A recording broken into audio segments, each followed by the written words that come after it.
तुम लोगों का ना सवाल होता है और ये बहुत ही ज़्यादा कॉमन सवाल है। ये तुम सबके मन में है, ये तुम सबके ज़हन में है।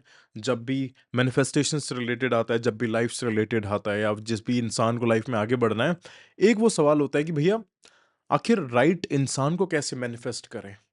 एक राइट रिलेशनशिप के अंदर कैसे जाएँ कि हमको कैसे पता लगेगा कि यार ये हमारे लिए ये इंसान सही है या ये इंसान सही नहीं है? कि अगर मेरे को किसी एक राइट इंसान को अट्रैक्ट करना है, मैं अपने प्यार को कैसे अट्रैक्ट करूँ, मैनिफेस्ट करूँ, अपने एक्स को कैसे मैनिफेस्ट करूँ? तो इस वीडियो के अंदर ना हम इन इम्पोर्टेंट टॉपिक्स के ऊपर बात करने वाले हैं, क्योंकि तुमको एक बात समझनी है कि जो तुम्हारा लाइफ पार्टनर होता है ना, वो तुमको बहुत ही सोच समझ के चूज़ करना चाहिए। सिर्फ़ तुम एक एस्पेक्ट देख के कि सामने वाला दिखने में कैसा है, उसका फाइनेंशियल स्टेटस कैसा है, उसका बैकग्राउंड कैसा है, उसका फैमिली कैसा है, तुम सिर्फ़ ये सब चीज़ें देखकर तुम इंसान को चूज़ नहीं कर सकते, क्योंकि अगर ये सब चीज़ें देखकर तुम चूज़ करोगे, तब तुम फ्यूचर के अंदर बहुत ही ज़्यादा मीज़रेबल स्टेट के अंदर हो जाओगे। जैसे कि तुम अपने आस-पास लोगों को देखते होगे, जिन्होंने ये सब चीज़ें देखकर इंसान को चूज़ करा है ना, उनकी लाइफ़ अच्छी नहीं है। ठीक है? तो अगर तुमने अभी तक सब्सक्राइब नहीं करा है, तो सब्सक्राइब कर दो, इस वीडियो को लाइक कर दो। मेरा नाम है Shikhar Chaudhary, I am a life strategist and a life architect. I help you to design your life. मैं तुमको तुम्हारी लाइफ के डिज़ाइन करने में हेल्प करता हूँ, स्ट्रैटेजाइज़ करने में हेल्प करता हूँ, जिससे कि तुम अपनी लाइफ के अंदर सुपर प्रोडक्टिव बन सको और जितना भी समय इस ज़िंदगी में तुम्हारे पास है, उसको बेस्ट से बेस्ट करके निकाल सको। मेरे कोर्सेज़ भी हैं, मेरी लाइव वर्कशॉप्स भी चलती हैं, उन सबके डिस्क्रिप्शंस के अंदर लिंक दे रखे हैं, पर्सनल कंसल्टेशंस एंड मेंटोरशिप के भी। तो बिना आपका टाइम को डिले करे, मैं आज का ये वीडियो है, जो आज का जो लर्निंग विज़डम है, वो स्टार्ट करता हूँ। 3, 2, 1 लेट्स गेट शिक्षित।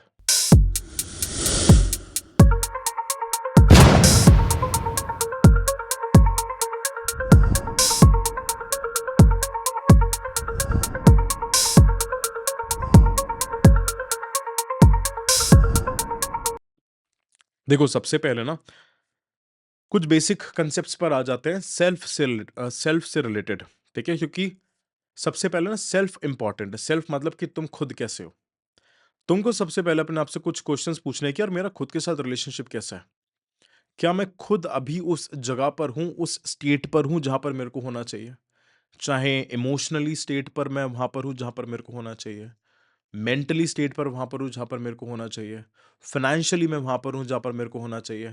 क्या मैं खुद से थोड़ा बहुत सैटिस्फाइड हूँ या मेरे को लगता है कि यार मैं अभी एक फ्लो स्टेट के अंदर मेरा क्रिएट हो चुका है, अब मैं किसी एक एक्सटर्नल एंटिटी को, एक एक्सटर्नल ह्यूमन को अपनी लाइफ के अंदर एंटर करवा के रख सकता हूँ। क्योंकि तुमको एक बात समझना है कि अगर तुम्हारी लाइफ के अंदर कोई इंसान आता है, तो वो तुम्हारा बहुत ही बड़ा मेंटल स्पेस लेता है।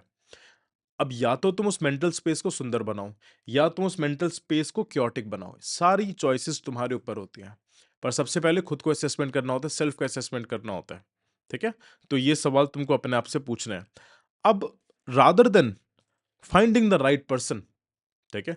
क्योंकि जब ये बात आती है ना कि यार मेरे को वो इंसान चाहिए, मेरे को लव को अट्रैक्ट करना है, क्यों नहीं हो रहा है, एक्स को अट्रैक्ट करना है, यहाँ पर एक सबकॉन्शियस लेवल पे ना एक बहुत सारे थॉट्स घटित हो रहे होते हैं। उनको हम कहते हैं डेस्परेशन, उनको हम कहते हैं डेस्परेशन। और जो भी एक्ट, जो भी चीज़ें तुम डेस्परेशन के साथ सर्च करोगे, वो तुमको कभी भी नहीं मिलने वाला है। क्योंकि डेस्परेशन का मतलब ये होता है कि तुम्हारे अंदर पेशेंस नहीं है। तुमको जो चीज़ आ जाए ना, तुम वो चीज़ ले लोगे।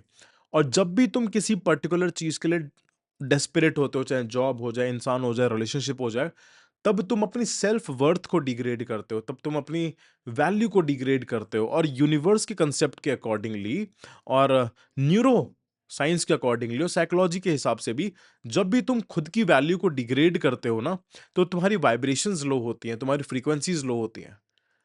अब जब तुम लोअर स्टेट पर चले जाओगे, तब तुम एक हायर स्टेट वाला इंसान कैसे मैनिफेस्ट कर सकते हो, कैसे अट्रैक्ट कर सकते हो? और जिस स्टेट में तुम होगे, तुम वैसे ही इंसानों को अट्रैक्ट करने वाले हो।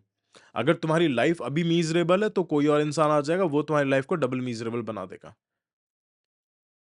तो इन चीज़ों पर तुमको ध्यान देना है। नाउ नेक्स्ट क्या करना है कि अगर तुमको लगता है कि यार तुम इमोशनली स्टेबल नहीं हो, तुम फाइनेंशियली स्टेबल नहीं हो या साइकोलॉजिकली स्टेबल नहीं हो। अब स्टेबल ना होने का मतलब ये नहीं होता कि तुम अंदर से खराब हो, तुम पागल हो, तुम साइको हो, नहीं, इट्स नॉट लाइक दैट। हर एक इंसान के अंदर कुछ कमियां होती हैं, उसको इस बात का रियलाइजेशन होना चाहिए और उसको उस पे काम करना है। अगर तुमको एक रिलेशनशिप को फुलफिलिंग रिलेशनशिप बनाना है, एक तुमको लाइफ को फुलफिलिंग चाहिए, जहाँ पर ग्रोथ हो, जहाँ पर हैप्पीनेस हो, जहाँ पर जॉय हो, जहाँ पर ध्यान हो, भगवान हो, भक्ति हो, सब चीज़ें हों। जो भी चीज़ें तुमको सामने वाले इंसान से चाहिए ना, वो सबसे पहले तुमको खुद के अंदर लेके आनी पड़ेगी। तुम ये एक्सपेक्ट नहीं कर सकते हो कि यार मेरे को सामने वाला इंसान ऐसा चाहिए और वैसा चाहिए, पर तुम वैसे खुद नहीं हो। माँगने से पहले सबसे पहले तुम्हें देखना होता है कि तुम दे क्या सकते हो और तुम्हारा एक लॉन्ग टर्म गोल क्या है। तुम्हारे पार्टनर का भी उसी के आसपास लॉन्ग टर्म गोल होना चाहिए, जो चीज़ तुमको सपोर्ट करे, क्योंकि अगर एक इस डायरेक्शन के अंदर जा रहा है, एक इस डायरेक्शन के अंदर जा रहा है, तब वो फ्रिक्शन क्रिएट होगा, तब वो chaos क्रिएट होगा और उस chaos के अंदर प्रॉब्लम्स क्रिएट होंगी। प्रॉब्लम्स के अंदर तुम्हारी लाइफ की क्वालिटी डिग्रेड होगी। अब बात आती है प्यार की, ठीक है? कि भैया मेरे को उस इंसान से प्यार है, मेरे को उस इंसान से प्यार था, मेरे को वो इंसान चाहिए। सबसे पहले तुमको जिससे भी प्यार होता है ना, तुम उसको फ्रीडम दे देते हो कि वो कहीं पर भी रहे, किसी के भी साथ जाए, किसी के भी साथ शादी करे। लव का मतलब ही फ्रीडम होता है। अगर तुम सामने वाले इंसान से कह रहे हो कि यार मेरे को इससे प्यार है और तुम उसको कंट्रोल करने की कोशिश कर रहे हो, तब वो प्यार नहीं है। तब वो मोह है, वो एक डेस्परेशन है, वो एक कंट्रोलिंग बिहेवियर है। और ये ज़रूरी नहीं होता कि तुम जिससे प्यार करो उससे शादी करो। क्योंकि मैरिज इज़ समथिंग, ये सोशल इंस्टीट्यूशन है, एक लीगल इंस्टीट्यूशन है। तो उसके लिए तुमको तुम्हारे गोल्स भी क्लियर होने चाहिए कि यार मेरा आखिर लाइफ के अंदर गोल क्या है, चाहे वो स्पिरिचुअल हो, चाहे वो साइकोलॉजिकल हो, फाइनेंशियल हो। पहले खुद वैसे इंसान बनो, क्योंकि जब तुम खुद ऐसे इंसान बनते हो ना, खुद पे काम करते हो, तब तुम्हारे अंदर बहुत सारा वैल्यू क्रिएट होता है जो तुम सामने वाले को दे सकते हो। Because relationship is all about transaction, कि तुम क्या दे सकते हो, तुम क्या नहीं दे सकते हो। अगर तुम ग्रोथ के पर्सपेक्टिव से देखो, अगर तुम स्पिरिचुअल पर्सपेक्टिव से देखो, तो किसी को किसी से कुछ चाहिए नहीं, किसी को किसी से कुछ लेना नहीं, देना नहीं। तो ये कन्फ्यूज़न नहीं होना चाहिए कि यार मेरे को स्पिरिचुअल रिलेशनशिप चाहिए या मेरे को एक ऐसा रिलेशनशिप चाहिए जिसमें मैं लाइफ़ में मटेरियलिस्टिक वे के अंदर ग्रो करूँ। इसमें भी तुम्हें बहुत स्पेसिफिक रहना है कि यार मेरे को मटेरियलिस्टिक वे के अंदर ग्रो करना है या मेरे को कंप्लीटली स्पिरिचुअल वे के अंदर ग्रो करना है, मेरे को सेवा भक्ति करनी है। और अपने दिमाग से एक डेस्परेट थॉट निकाल दो कि यार मेरे को ये चाहिए, वो चाहिए, फलाना चाहिए, नहीं। बनाओ अपने आप को। और दूसरी गलती तुम ये करते हो कि तुम अपने बारे में बहुत ही ज़्यादा नेगेटिव सेल्फ टॉक करते हो कि यार मैं तो डिज़र्व ही नहीं करता हूँ, मैं तो दिखने में अच्छा नहीं हूँ, मैं तो करियर में अच्छा नहीं हूँ, तो भाई अच्छे बनो फिर पहले। एक बार अपने आप से पूछ ले कि मैं किस-किस चीज़ में अच्छा हूँ, इसमें नहीं हूँ, इसमें काम करना है, काम करना स्टार्ट करो। और अपने पास्ट के बेसिस पर या किसी और के पास्ट के बेसिस पर उसका प्रेज़ेंट को जज करना बंद करो। कुछ पॉइंट्स होते हैं जो कांस्टेंट रहते हैं, जो पास्ट में भी थे, जो प्रेज़ेंट में भी है, जो फ्यूचर में भी रहेंगे। पर कुछ पॉइंट ऐसे होते हैं जो चेंज हो जाते हैं, हर एक इंसान चेंज हो जाता है। 21 दिनों के अंदर तुम्हारा पूरा कार्मिक सर्कल चेंज हो जाता है।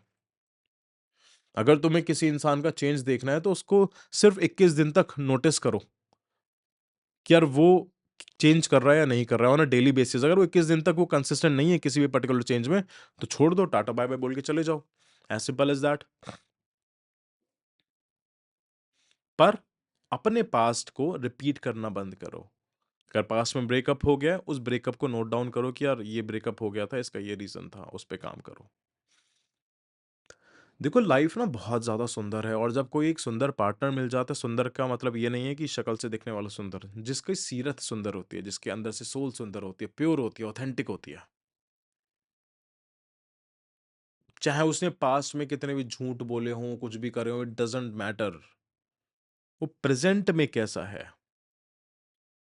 अब तुम्हारी पास्ट की डिग्री प्रेज़ेंट के अंदर काम थोड़ी ना आएगी। तुमने जो 10 साल पहले जो लर्निंग ली है, 10 साल पहले जो किताब पढ़ी है, वो आज थोड़ी ना काम आएगी। तुमको अपग्रेड करना पड़ता है ना, वैसे ह्यूमन्स भी अपग्रेड होते हैं। जब तुम पास्ट में जाते हो तब तुम नेगेटिव फीलिंग्स के अंदर जाते हो और वो नेगेटिव फीलिंग्स फिर तुमको पीछे खींचती हैं। और जब वो पीछे खींचती हैं तब तुम एक नेगेटिव लूप के अंदर चले जाते हो। तो इन शॉर्ट, इंसान ढूँढना बंद करो, वैसे इंसान बन जाओ और अपने कर्म पर काम करते रहो, अपने धर्म पर काम करते रहो, अपने गोल पर काम करते रहो। जब तुम उस डायरेक्शन के अंदर ऊपर बढ़ोगे ना, ऊपर बढ़ते-बढ़ते तुमको बहुत सारे लोग मिलेंगे, तुम बहुत सारे लोगों से मिलोगे, तुमको पता लगेगा कि यार ऐसा इंसान मेरे लिए सही है और ऐसा इंसान मेरे लिए सही नहीं है। तब तुमको चीज़ समझ में आएगी। स्कूल कॉलेजेस के अंदर तो तुम सिर्फ लोगों से मिल सकते हो, बात कर सकते हो, खुद को जान सकते हो। पर लाइफ पार्टनर तुम्हारी ज़िंदगी बना भी सकता है और तुम्हारी ज़िंदगी खराब भी कर सकता है। तुमको अपने दिमाग में ये रखना है कि यार इस इंसान के साथ अगर मैं एसोसिएट होऊँगा, तो क्या मैं ऊपर जाऊँगा, क्या मैं ठहर जाऊँगा या फिर मैं नीचे जाऊँगा? अगर ऊपर जा रहे हो, चाहे वो खुशी में, चाहे वो स्पिरिचुअल लेवल पर, चाहे वो फाइनेंशियल लेवल पर, करियर लेवल पर, तो चूज़ दैट पर्सन। अगर नीचे जा रहे हो, लीव दैट पर्सन। फिर उसके बाद अपने आप से पूछो कि यार मैंने ऐसा क्या गलत करा अपने साथ जो मैंने ऐसे इंसान को अट्रैक्ट करा? हमेशा हर चीज़ की अकाउंटेबिलिटी ले लो, ओके? आप कमेंट्स के अंदर अपने व्यूज़ बताना और नेक्स्ट वीडियो किस पर तुमको चाहिए वो भी मेरे को बताना। बाकी फिर आपसे जल्दी मिलते हैं। स्टे शिक्षित, stay healthy, stay humble, take care.